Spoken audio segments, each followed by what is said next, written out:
कर्दम ऋषि ने भगवान से कहा कि एक ऐसी स्त्री चाहिए जो भक्ति में, साधना में मेरा सहयोग कर सके। भगवान ने कहा कि आपके हृदय में स्त्रियों के लिए इतना सम्मान है,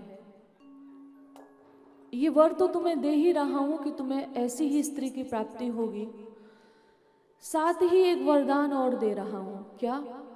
कि जो स्त्रियों का सम्मान करते हैं, रमन्ते तत्र देवता, उस घर के आंगन में देवता खेलते हैं, भ्रमण करते हैं। तो कोई और देवता आए ना आए, लेकिन मैं तुम्हें एक वरदान देता हूं, आने वाले समय में मैं तुम्हारा पुत्र बनकर प्रकट होऊंगा। ये वरदान दिया।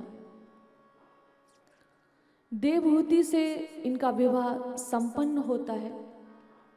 विवाह के बाद पुनः समाधि में चले जाते हैं और कुछ वर्षों के बाद जब समाधि से बाहर आए हैं तो अपनी पत्नी से कहा कि आपने मेरी बहुत सेवा की है, कोई वरदान मांग लो।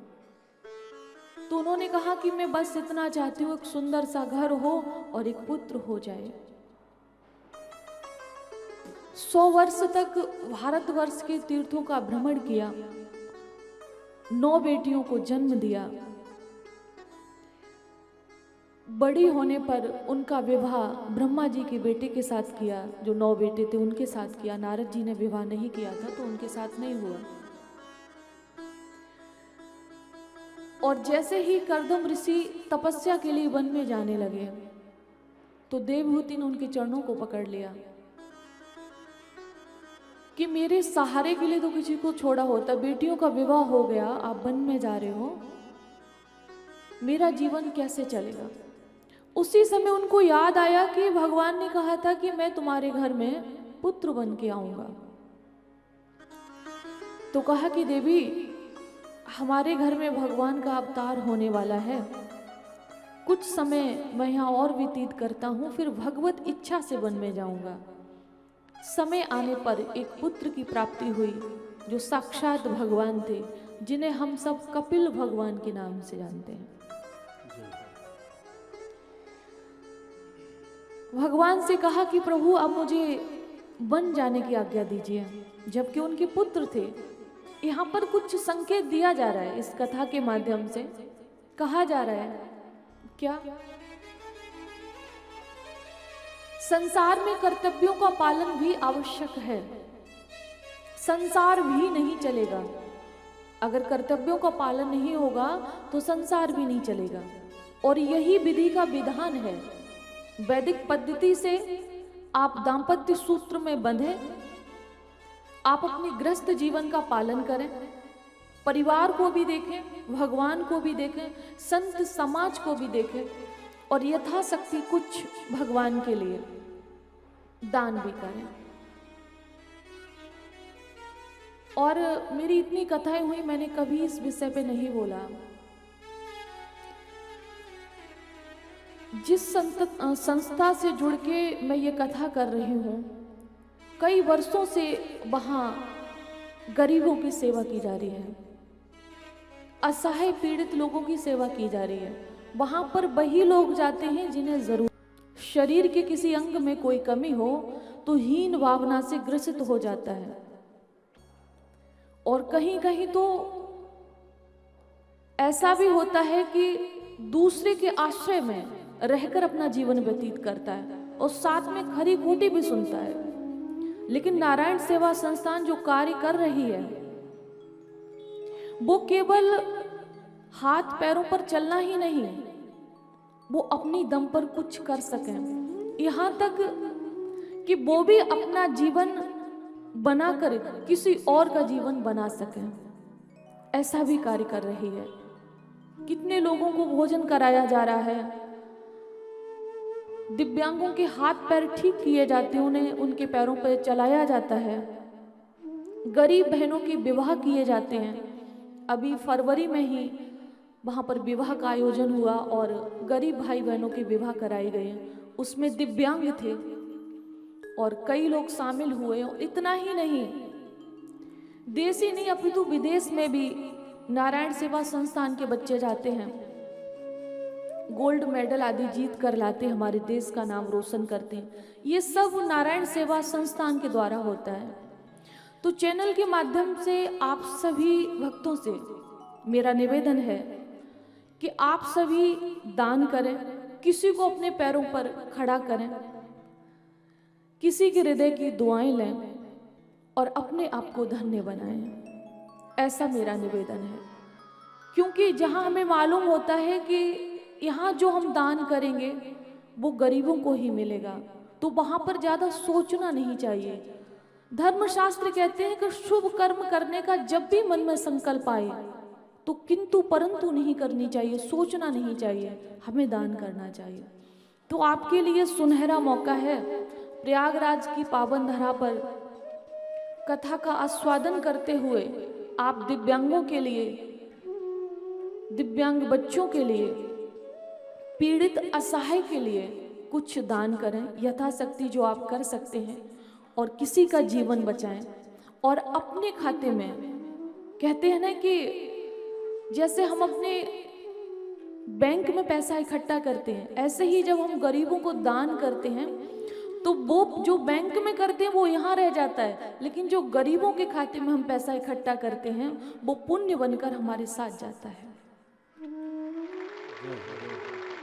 बोलिए बांके बिहारी लाल की। तो आज करदम ऋषि ने भगवान से कहा कि प्रभु बन जाने की हमें परमिशन दीजिए, जो कि आप लोगों से निवेदन कर रही थी कि संसार की कार्य करना जरूरी है, लेकिन साथ में ये कार्य करना है, ये भी ध्यान रखना है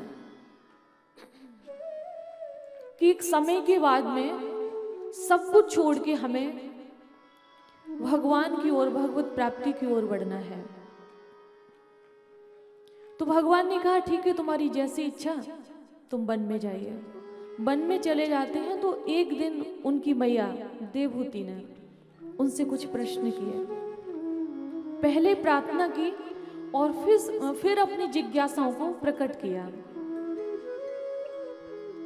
तम त्वागताहं शरणं शरण्यं स्वभृत्ति संसार तरो कुठारम् जिज्ञासयाहं प्रकृति पुरुषस्य नमामि सद्धर्मविदां वरिष्ठम्। कहा कि हे पुत्र, मैं आपकी शरण में हूं, क्योंकि वो जानती थी कि ईश्वर है, इसलिए प्रार्थना किया। तम त्वागताहं शरणं शरण्यं, मैं आपकी शरण में हूं, मैं प्रकृति और पुरुष को जानना चाहती हूँ। सुना है कि आपके जो पैर हैं एक ऐसी कुठार हैं जो संसार रूपी वृक्ष को काटने में सक्षम है।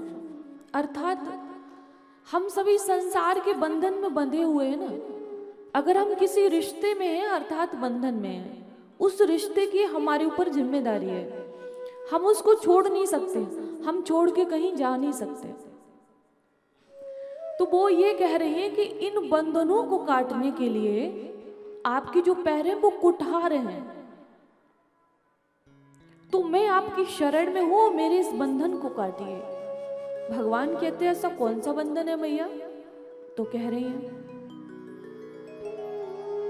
निर्विन्ना नितराम भूमन असद इंद्रिय तर्षणा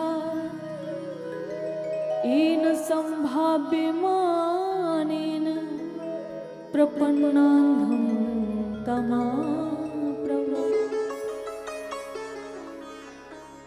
पूरा जीवन निकल गया इन इंद्रियों की भरपाई करने में, पूरा जीवन निकल गया, लेकिन इनकी इच्छा पूर्ति होती नहीं है। एक इच्छा मरती है और दूसरी उत्पन्न हो जाती है। और सुना है कि जो इंद्रियों की भरपाई करने में रहता है उसकी अधोगति होती है, उसे नरक की प्राप्ति होती है। मान लो आपने किसी से कोई कठोर वचन कह दिया, अपराध बन गया। आपने कुछ मन में ऐसा सोच लिया जिसमें शास्त्र मना करते हैं, या शास्त्र विधिमुत्सृज्य वर्तते कामकारता नासा सिद्धिम अवाप्नोति न सुखम न पराम गति। अर्थात जो शास्त्र में दिया ही नहीं गया, शास्त्र में बताया ही गया ही नहीं है, और अगर आप वो कर रहे हैं तो वो कहीं ना कहीं अपराध बन जाता है, पाप बन जाता है। और हम जो भी अच्छा या बुरा करते हैं वो हमारी इंद्रियां ही करती हैं, इंद्रियों के द्वारा ही करते हैं। आंख, नाक, मुंह, हाथ, पैर, ये सब इंद्रियां हैं। तो भगवान ने कहा कि मैया चेता खलवश से बंधाय मुक्त च आत्मनो मत। ये मन ही बंधन का कारण है और मन ही मुक्ति का कारण है। देवहूति मैया ने कहा बेटा कैसे? तो भगवान कहते हैं कि मैया अगर इस मन को आपने संसार में लगा दिया तो बंधन में पड़ जाओगे, और अगर आपने मन को भगवान में लगा दिया, भगवान की कथा में लगा दिया, संत महापुरुषों के चरणों में लगा दिया, तो आप बंधन से मुक्त हो जाओगे।